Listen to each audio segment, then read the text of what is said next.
Buenos días todos. Un placer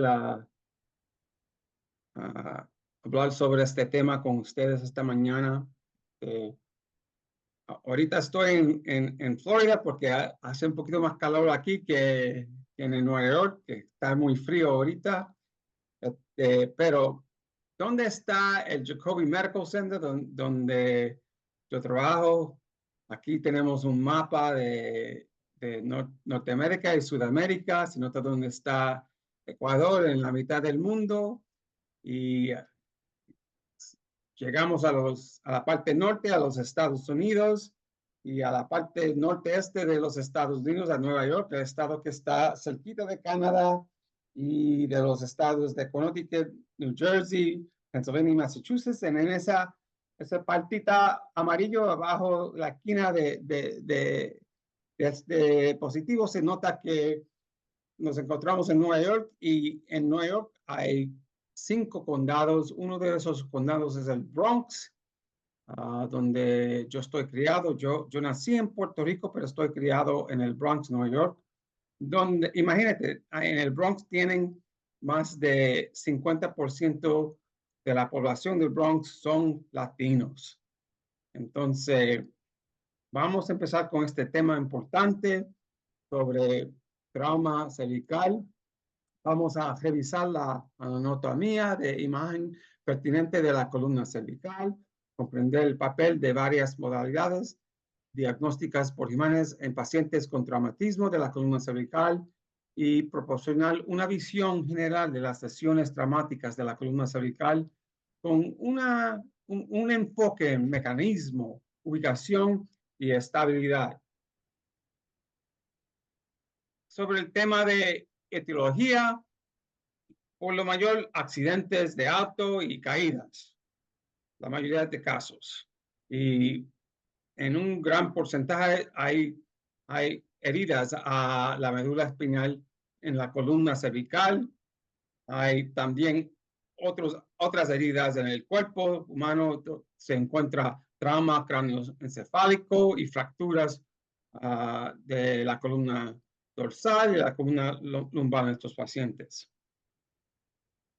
Se puede dividir estas lesiones sobre la columna cervical en la columna cervical alta, que incluye el vaso del cráneo hasta C2, y la columna cervical baja, C3 a C7.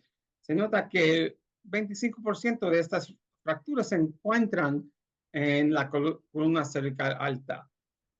También se pueden encontrar lesiones combinadas, y lo más importante es que el número medio de lesiones es 2, más o menos. Entonces, si tú encuentras una lesión, tienes que buscar para otra, porque el número medio es 2. ¿Cuáles son los objetivos para el radiólogo cuando están estudiando estas imágenes? Primero, identificar todas las lesiones, óseas, tejidos blandos, discos y ligamentosas. Tenemos que identificar hemorragia y determinar la estabilidad de cada lesión, detectar la compresión del canal espinal o el foramen neural, y evaluar la integridad de las estructuras vasculares. El estándar de atención médico es el TAC, de multidictores para estudiar estos casos. Estudios de resonancia magnética son buenos para delineación de los tejidos blandos, para ver si hay hemorragia, edema o transección de la médula espinal, para detectar lesiones extradurales como hernia de disco o hematoma epidural, como en este caso, un hematoma epidural agudo en un paciente con trauma cervical y con compresión de la médula espinal. El estudio de resonancia magnética también es bueno para estudiar los ligamentos, a ver si hay daño y si hay casos de inestabilidad por herida a los ligamentos. ¿Cuáles son las indicaciones para resonancia magnética? Evidencia clínica de lesión de la médula espinal sin o con anormalidad, o sea, sospecha de lesión en el disco o en los ligamentos para monitorear la progresión clínica de la lesión de la médula espinal. Como en este caso hay un paciente que sufrió bastante trauma a la columna cervical y se nota que tuvo una cirugía, pero ahora se encuentra algo dentro la médula espinal, un seringe sobre la herida principal en este paciente. El tipo y el alcance de la evaluación por imágenes se rige por el estado neurológico del paciente, la condición general y el índice de sospecha de lesión cervical de columna vertebral. Este índice se debe aumentar en pacientes inconscientes y con otros problemas. Y es más importante, la evaluación eficiente necesita y merece comunicación entre el radiólogo y el clínico. Eso es muy, muy importante en esos casos. El análisis de imágenes empieza con alineación, integridad ósea, los espacios y de los discos y las articulaciones y las estructuras de tejidos blandos, en inglés Alignment, Bone Integrity, Cartilage y Soft Tissues, ABCs. Este principio se aplica a cualquier modalidad y cualquier sección de reconstrucción. Por ejemplo, en tomografía computarizada, cortes axiales, ventanas óseas, al nivel de la columna cervical alta, empezamos con las articulaciones atlanto-occipitales, el arco anterior de C1, el arco posterior de C1, las articulaciones atlantoaxiales, el cuerpo vertebral C2, el disco y las articulaciones facetarias hasta C3, hasta C7 y T1. En cortes sagitales, lo mismo. Estudiamos la alineación en este corte. Se notan esas articulaciones importantes de la columna cervical alta. Llegamos a las articulaciones facetarias y las masas bilares que están abajo en la columna cervical baja. En el corte medio se nota la relación entre el base de cráneo con C1 y C2 y después la altura de los cuerpos vertebrales, los discos intervertebrales y los procesos espinosos. Muy importante porque en muchos casos mucha gente se olvida en analizar este área de la columna. Y este es el otro lado de la columna. Y yo empiezo con estos cortes sagitales en ventanas óseas cuando estoy analizando estos casos, porque si estos cortes son normal, eso es, el estudio tiene en un gran proporción de casos va a ser normal. El mismo análisis de alineación y estructuras en cortes coronales y estos cortes coronales son muy importantes para estudiar el odontoide, el cuerpo de C2 y las articulaciones atlantoaxial y atlanto-occipital. También se puede ver las articulaciones de Luschka y los discos intervertebrales y las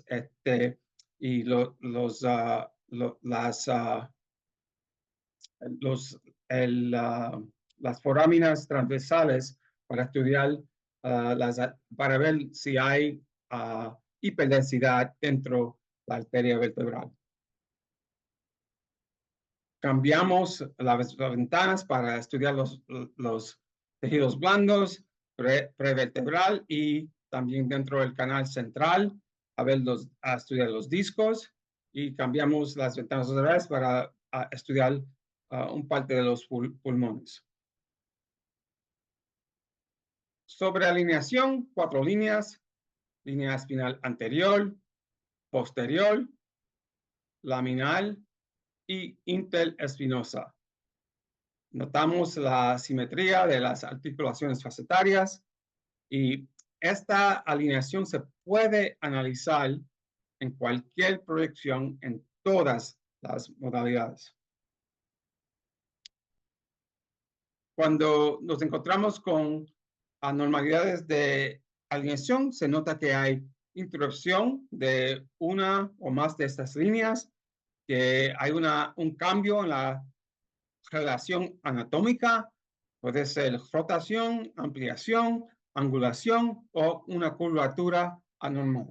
Como en este caso se nota que la distancia entre los procesos espinosos está aumentada, que hay un cambio de alineación en la articulación facetaria focal en ese nivel.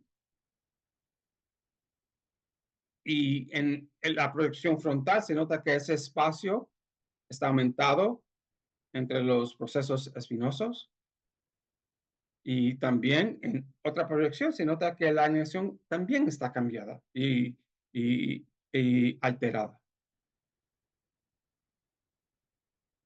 Anormalidades de la integridad ósea se notan cuando hay una fractura obvia o hay compactación de la estructura ósea, hay angulación, hay alteración morfológica, como en este caso, y se nota a nivel C5 y C6 cambio morfológico de la parte anterior de estos cuerpos vertebrales.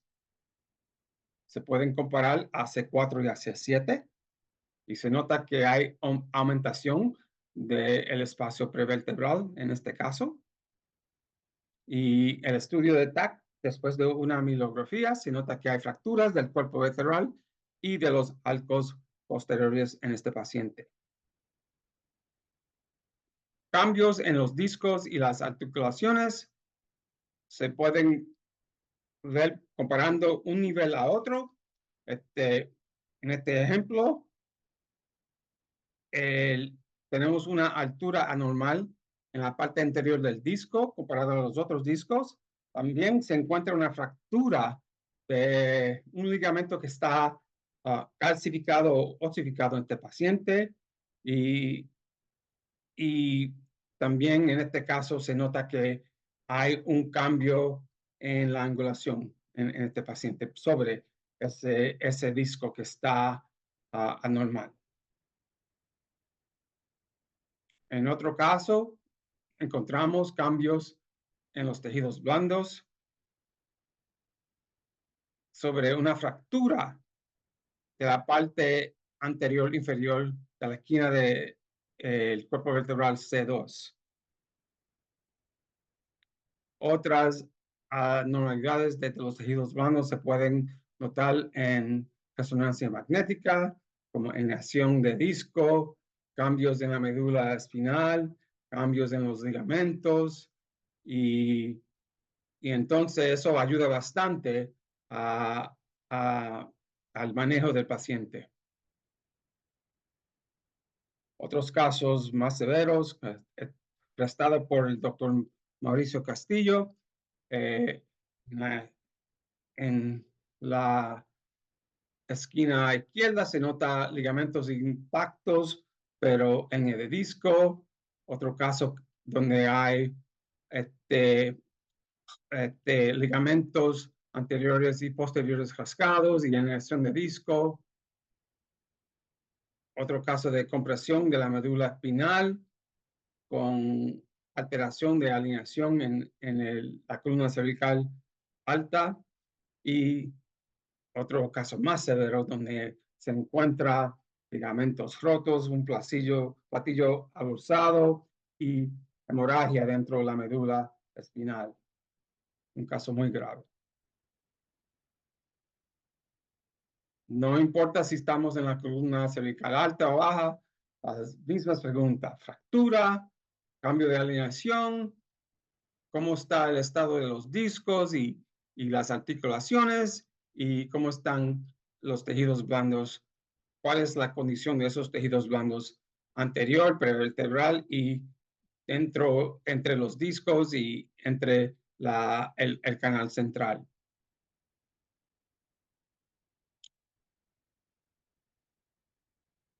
El concepto de estabilidad. Las lesiones estables resisten el movimiento en respuesta a cargas fisiológicas normales. Las lesiones inestables pueden llevar a un mayor compromiso neurológico en estas mismas condiciones. Hallazgos radiográficos de inestabilidad incluyen subluxación, más de 3 milímetros, ensañamiento de las articulaciones facetarias, el espacio interespinoso o interlaminar y la distancia interpedicular, interrupción de la línea vertebral posterior, compresión vertebral más de 25% y angulación más de 12 grados. Ejemplos de fracturas inestables, tipo 2, una fractura tipo 2 del odontoide, una fractura de los pedículos de C2, una dislocación de las articulaciones facetarias bilateral y una fractura de comprensión de C1 con fracturas del arco anterior y posterior.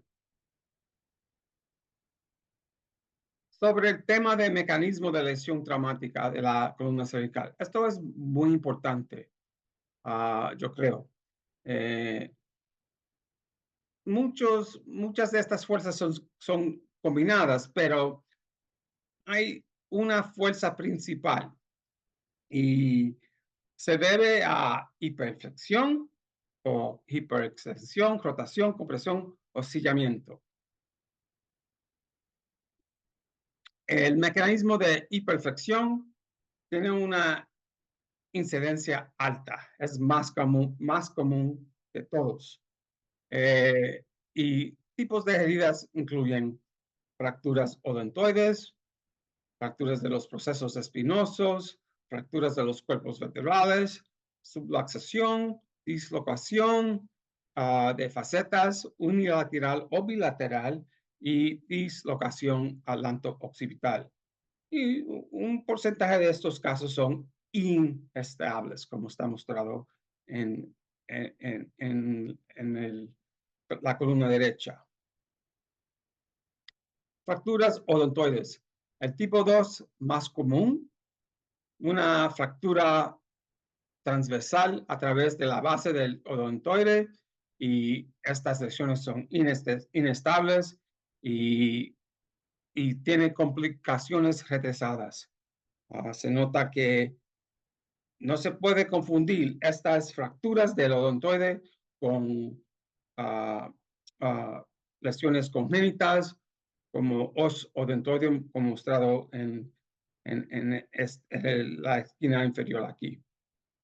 Y un ejemplo de una fractura del base odontoide. Otro ejemplo, una fractura odontoide tienen asociación con fracturas de C1, como en este caso se nota que hay fractura de C1 y del odontoide en este paciente que se cayó sobre las escaleras. Fracturas de proceso espinoso se deben a un mecanismo de hiperflexión y el fragmento de fractura es frecuentemente desplazado inferiormente. Aquí se nota en las radiografías simples, proyección lateral y frontal, ese desplazamiento inferior. Fracturas por compresión son estables, tienen un mecanismo de hiperflexión, como en este caso se nota en dos cuerpos vertebrales, los platillos superiores están un poco bajo comparado a los otros y hay edema en los estudios de resonancia magnética. Subluxación anterior tiene un mecanismo de hiperflexión y en este caso hay una interrupción del complejo ligamentoso posterior y esta herida tiene una alta incidencia de curación y por eso merece, en muchos casos, una fusión posterior. Las fracturas por flexión compresiva tienen un mecanismo de hiperflexión, pero también un poquito de compresión axial, como está mostrado. Y en este caso se encuentra interrupción ligamentosa posterior. Estos pacientes tienen muchos déficits neurológicos y el síndrome de la médula, incluyendo el síndrome de la médula espinal anterior. En estos casos, la parte central del cuerpo vertebral está intacto, pero se encuentra un fragmento triangular de fractura anterior e inferior en la esquina del cuerpo vertebral de C4 o C5. Hay retroporción del cuerpo vertebral involucrado y los espacios de las articulaciones facetarias y interlaminal y interespinoso están ampliados y también se pueden encontrar otras fracturas. En este caso se nota que una parte de la columna cervical alta está desfasada posterior en relación al resto de la columna cervical. Se nota que hay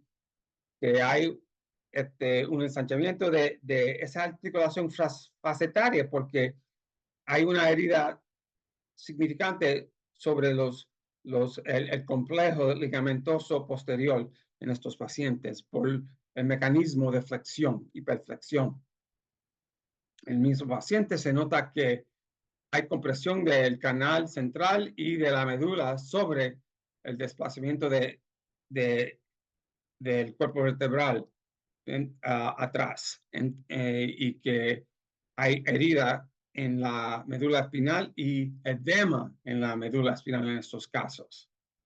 Mecanismo, hiperflexión y compresión axial. Flexion teardrop fracture. Dislocación de la articulación facetaria bilateral se debe a un mecanismo de flexión o hiperflexión severa.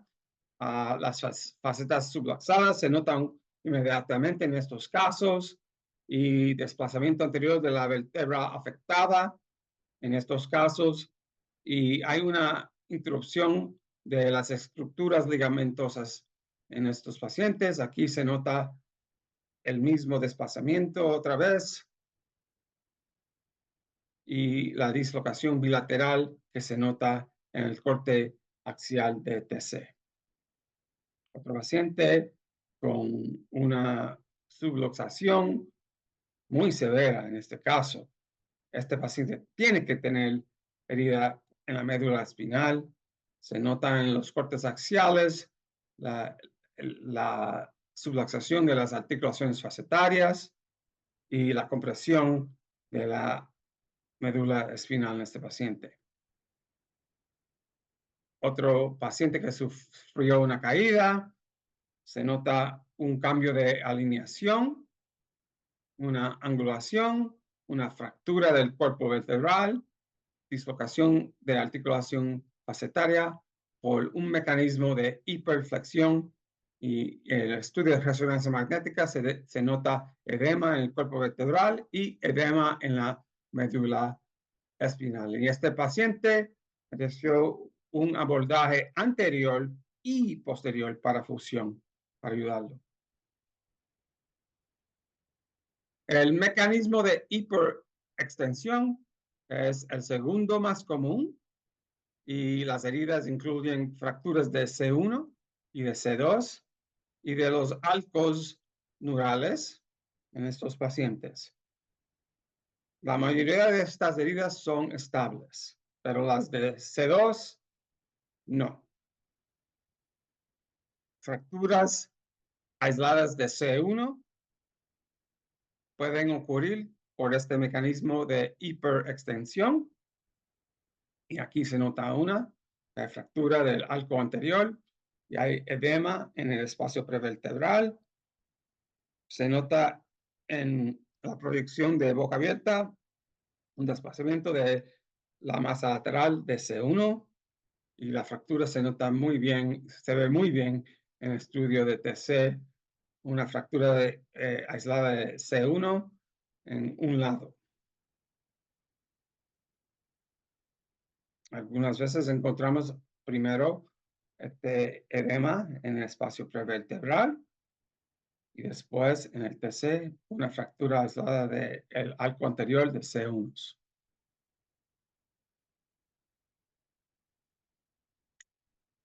Fracturas del anillo de C2 representan 25% de las fracturas de C2. No nos olvidamos que las fracturas del odontoide, 50% de C2 hasta 25%. Entonces, casi la mayoría de fracturas son al odontoide o en o de C2 del anillo de los pedúnculos. 3 tipos: sin subluxón, tipo 1, tipo 2, subluxón más de 3 milímetros y tipo 3, dislocación de facetas C2-3. Y aquí hay un ejemplo de tipo 1.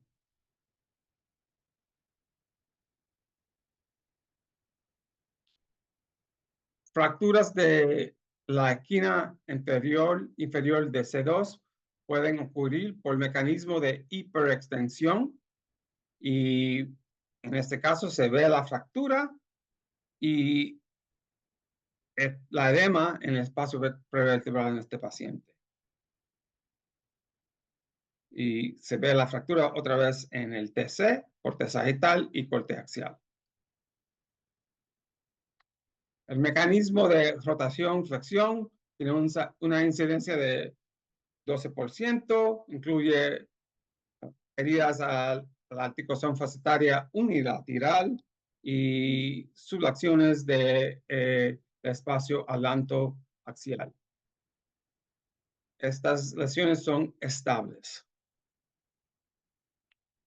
Dislocaciones facetarias unilateral tienen un mecanismo de flexión y rotación y se puede notar en los estudios de radiografía simple, donde hay una alteración de alineación en estos casos al nivel de C3 y hay una interrupción de las estructuras ligamentosas en el lado de la herida.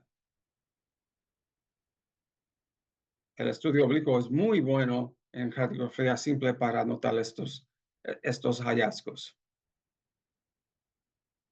Y en el TC se ve simplemente. El mecanismo de compresión vertical tiene una incidencia de 4%, incluye fracturas del cóndilo occipital, fracturas de C1 y fracturas de los cuerpos vertebrales de la columna cervical baja. Y una gran proporción de estas heridas son inestables. 3 tipos de fracturas del cóndilo occipital y aquí se nota un ejemplo de una fractura de tipo 2, de la base del cráneo que llega hasta el cóndilo occipital.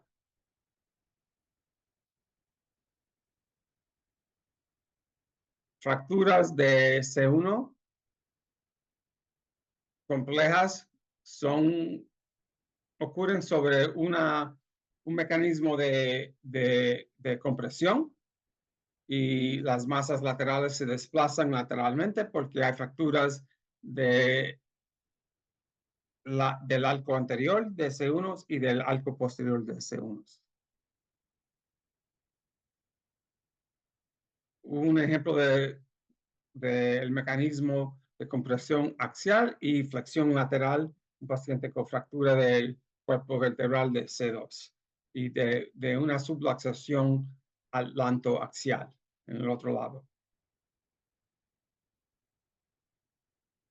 En este paciente se nota que se ven 2, 3, 4, 5, 6, solamente 6 cuerpos vertebrales. Bajan el brazo un poquito y se nota que hay un problema en C7, este paciente, y el problema es muy grave. Hay una fractura del cuerpo vertebral y hay una compresión de la médula espinal de este paciente. Y este es el tema de fractura estallido, el burst fracture. El mecanismo es compresión vertical.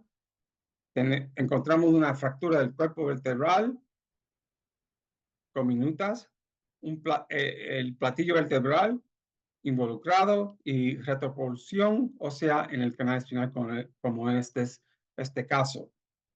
Es una situación muy grave para el paciente. Es una condición inestable y está asociado con déficits neurológicos graves en estos pacientes. Y aquí se nota la razón, una fractura de compresión y compresión de médula espinal, con edema en la médula espinal y hemorragia en la médula espinal sobre esta fractura severa. Y en la columna izquierda se nota los cambios neurológicos severos en pacientes sobre trauma cervical y se nota que en muchos de estos casos hay estas fracturas de los cuerpos vertebrales burst en casi muchos de esos casos sobre la situación de compresión de la médula espinal y de la edema y hemorragia que se encuentran en estos casos dentro de la médula espinal.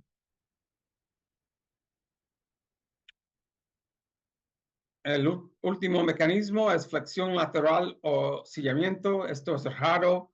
En estos casos, las heridas se encuentran en las articulaciones facetarias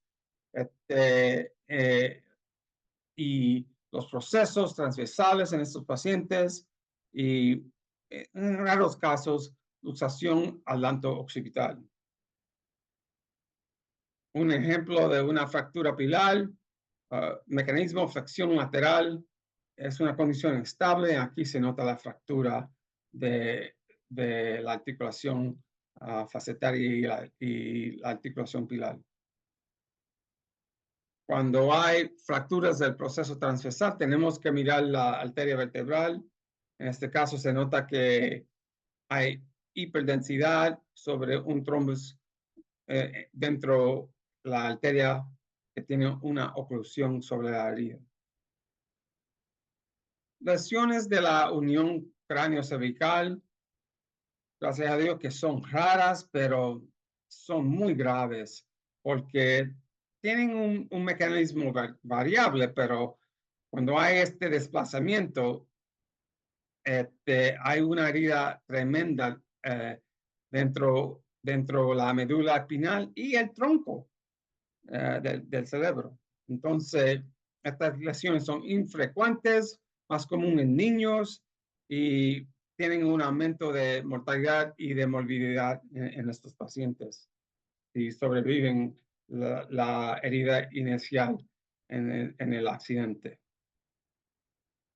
Entonces, el análisis de imagen de la columna cervical requiere mucha concentración y conocimiento detallado de la anatomía radiográfica y tenemos que conocer y entender las ventajas de los estudios, cuándo se van a utilizar y tenemos que tener un patrón de análisis coherente y para eso el informe estandarizado es muy útil.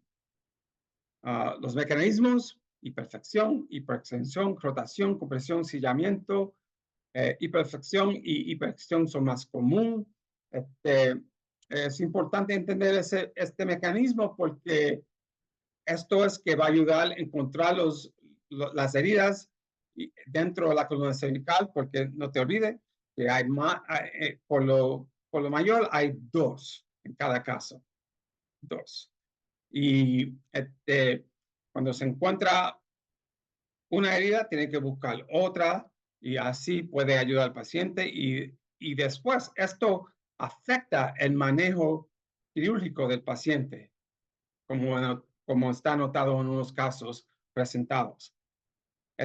Una comprensión de la biomecánica facilita la comprensión de los tipos de lesiones traumáticas de la columna cervical, y la presentación por imágenes sugiere un posible mecanismo, y futuros estudios que utilizan vídeos de vigilancia pueden aumentar nuestra comprensión de estos mecanismos de lesión.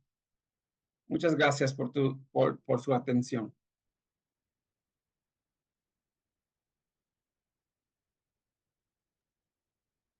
Bueno, muchísimas gracias, doctor Ortiz, por compartir una vez más de manera tan generosa su conocimiento y aportes para nuestra comunidad latina y para el mundo en general.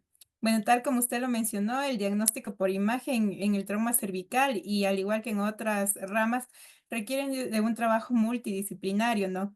En donde debemos resaltar también el rol que ejerce el licenciado de radiología para obtener estudios técnicos de buena calidad y el aporte clínico, sin duda, también del médico traumatólogo, el médico neurólogo, que son tan valiosos para la interpretación diagnóstica del médico radiólogo, ¿no? Estoy de acuerdo, sí. Y bueno, muchas gracias. Podemos dar paso a las preguntas y respuestas en el caso de existir. La sección de preguntas, comentarios está en el Q&A. Creo que hay algo ahí registrado. Sí, justamente, Georgina Verduga nos menciona, en los diferentes casos de trauma cervical, como usted mencionó, pueden verse involucrados no solo los cuerpos vertebrales, sino los ligamentos y médula ósea. Por ello, en caso de un trauma cervical, el examen de elección en su experiencia sería tomografía o resonancia magnética, teniendo en cuenta que en caso de trauma es de suma importancia optimizar el tiempo para el tratamiento oportuno y eficaz. Sí, sí, bueno, una pregunta muy interesante, porque al principio empezamos con el TAC, ¿verdad? Porque el paciente está en el salón de emergencia, todo el mundo está ahí, están haciendo un estudio especial de cabeza hasta los pies, ¿verdad? Y estudios de la columna, de tórax, de todas partes del cuerpo. Entonces, con eso tenemos la primera iteración de heridas en la columna cervical, por ejemplo, en este caso, por este tema. Pero todavía, si no hay una solución, o si hay un poquito, si hay un cambio de angulación en la columna, en los cortes sagitales o los cortes coronales, estamos pensando, si hay una posibilidad de herida ligamentosa o algo está pasando en el paciente. Por eso tenemos esas indicaciones para el estudio de resonancia magnética, que es número dos. Número dos. Y por eso el paciente, lógicamente, tiene que estar estable para entrar, para tener ese estudio. Y tenemos que ver que las líneas y todo está comparado para un estudio de resonancia magnética. Entonces, resonancia magnética es el estudio indicado para ver si hay una herida en la médula, una hemorragia, una transección de la médula espinal, para confirmar lo que sospechan los clínicos. Y si hay una interrupción ligamentosa, se nota, probablemente se va a notar en el estudio de resonancia magnética. Entonces, primero, el TC, segundo, resonancia magnética, pero el paciente tiene que tener una condición propia para entrar para tener ese estudio. Sí, muy bien.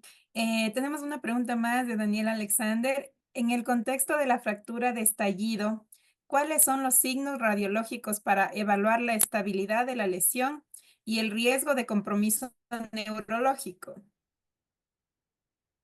Otra vez, traté de leer la pregunta.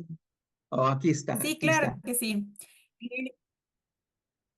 En el contexto de una fractura de estallido, ¿cuáles son los signos radiológicos para evaluar la estabilidad de la lesión y el riesgo del compromiso neurológico. Estallido, esa palabra en inglés.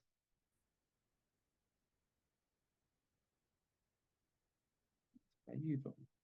Mm.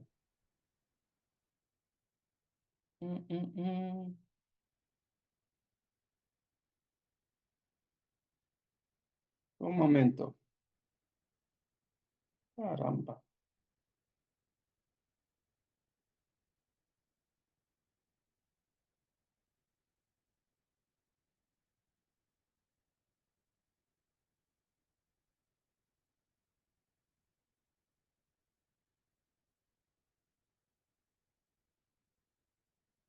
Oh,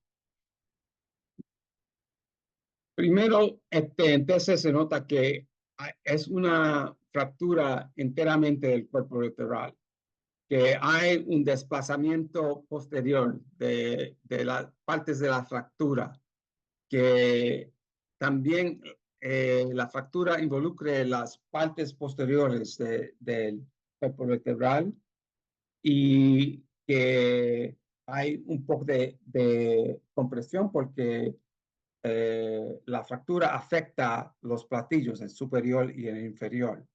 Y entonces es sobre el mecanismo de la compresión vertical o axial en esos casos. Entonces, esos cambios se pueden notar en radiografía simple, pero en TC se notan inmediatamente y se nota que esas fracturas óseas que llegan dentro el canal central y no hay espacio para la médula, entonces hay compresión. Y esos son los hallazgos en ese caso. Y eso es la diferencia entre esa fractura y la fractura que involucra la parte anterior e inferior del cuerpo vertebral en C4 o C5, el flexion teardrop. Y es diferente porque el mecanismo es diferente, por eso los hallazgos son diferentes. Gracias, Doc. Tenemos una pregunta más. María Emilia nos pregunta, ¿cuál sería la conducta o el protocolo que debe tomar el licenciado en radiología frente a un paciente con traumatismo cervical, teniendo en cuenta el apremio en el tiempo y por la condición del paciente?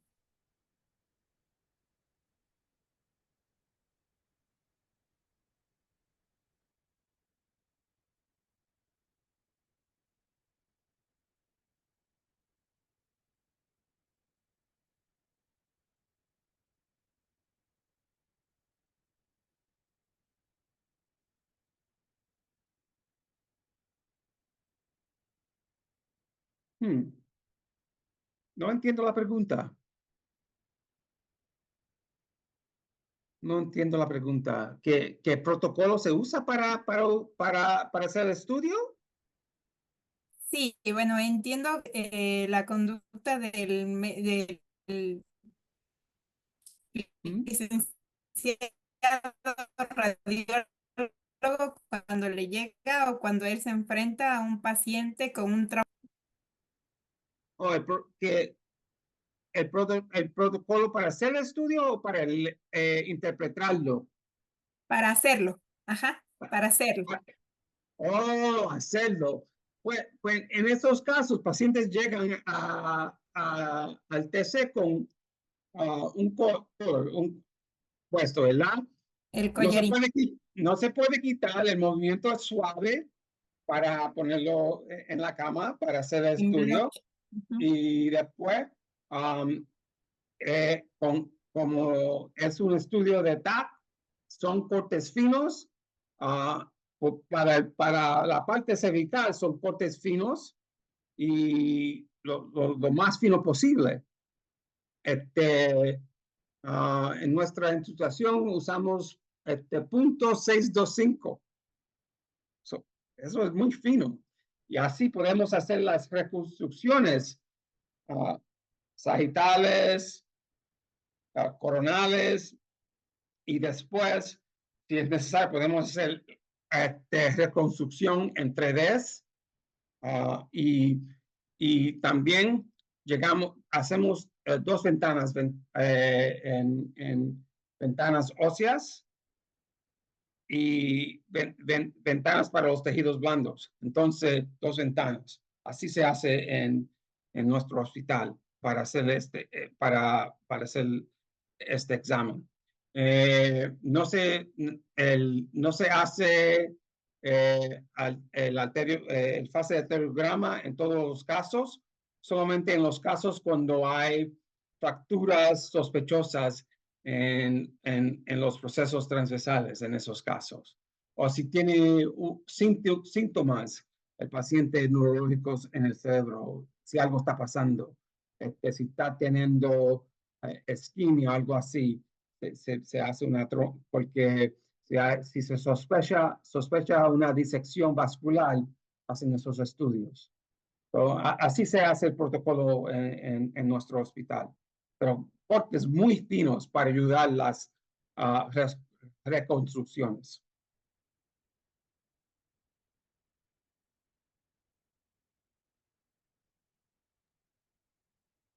Creo que hubo algún inconveniente con la conexión de la doctora Casa. Parece que, bueno, podemos continuar con la última pregunta, que indica qué factores anatómicos y biomecánicos hacen que los niños sean más susceptibles a las lesiones de la unión cráneo-cervical en comparación con los adultos. Las cabezas de los niños son un poquito más grandes y pesan más y los ligamentos son más flexibles y más suaves en niños. Entonces, es como una bola pesada encima de algo que es muy flojo. Y por eso se encuentran estas heridas que cuando es severa, hay subluxación o dislocación, pero algunas veces nada pasa, pero se daña algo dentro del cordón, de la médula espinal en esos casos. Entonces se debe a la anatomía principal de los niños que tienen una cabeza un poquito más grande, más pesada y una columna cervical que no tiene cambios degenerativos, que tiene ligamentos perfectos, que son suaves, flexibles, y por eso. Y entonces la cabeza pesada, la columna cervical flexible, y después la parte torácica grande que no se mueve. Entonces, mueve, no mueve, y esto en el medio, la columna cervical. Y por eso encontramos esos tipos de heridas en esos casos.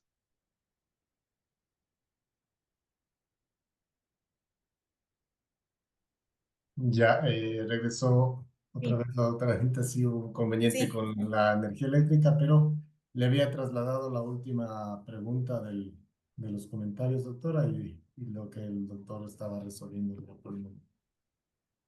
sí, Ajá. Y muy bien, Doc.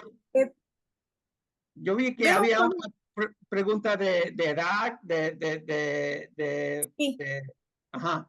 correcto, justo, ajá, tenemos un comentario más de Isaac Medina. ¿La edad del paciente influye en que exista una fractura por estallido? ¿Y qué probabilidad hay en que exista un riesgo medular? Número uno, ¿no? Lo más importante, esto se encuentra más o menos en adultos y es el mecanismo. Es un mecanismo de compresión vertical o compresión axial. Es el mecanismo, primero. Y segundo, la proporción de heridas de médula espinal es muy alta en esos casos, porque hay ese desplazamiento posterior no hay espacio en el canal central. Entonces, eso está bastante matado. En muchos de esos casos donde se encuentran este, cambios en la médula espinal, son por esa herida. Ok, funciona más el mecanismo, sí. Sí.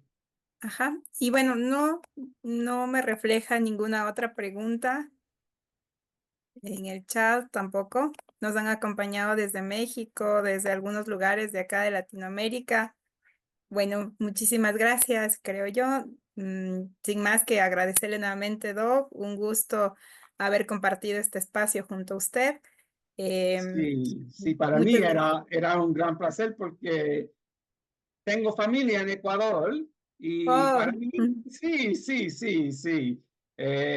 Apellido Sacoto y Arias. Mi suegro es profesor Antonio Sacoto, es experto en el ensayo ecuatoriano y de Momotodo. Ha escrito muchas cosas allá en Ecuador y yo he visitado Ecuador muchas veces a Quito y a Cuenca, a la ciudad de Cuatro Ríos. wow, sí, sí. Siempre será bienvenido acá con los brazos abiertos, Doc. Muchas Muchas gracias. gracias. Mi placer.